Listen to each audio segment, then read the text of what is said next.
Hi guys, today in this video I'll be showing you how you can easily get high quality images from Canva, that is for free. If you don't have any premium plan, then also you will get a very high quality images or logos very easily. But before that, I just need to remind you, if you have not subscribed my channel, then please subscribe for this kind of interesting videos. So let's start. So here you can see this is my logo. What is the problem here you will face? You can see it is showing upgrade to Canva Pro because I don't have my Canva Pro version. So if I now download it, which every user do in the PNG format, then I'll show you the clarity how it looks. So I will open my downloads. Here in download, a zip is there. I'll extract it. I'll click on extract all. Then it will ask the location. I'll click on enter.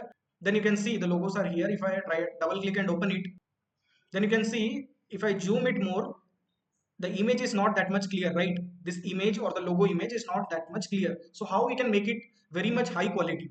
So for that, what you need to do, just click over this air icon, then click on this download.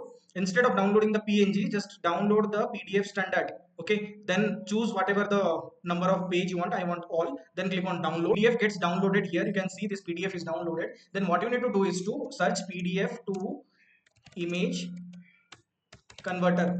So here after searching that, you will get the first link, that is this. Just click over it. Then you have to select the PDF file. Just click over this button, select the PDF, then click on open. Then it will ask that page to JPG, means you want every pages to extracted into a particular JPG. Just click on that, click on convert. So you can see it have given you download JPG images. Just click over that. Then you can open. Then if I right click here and then extract it, extract.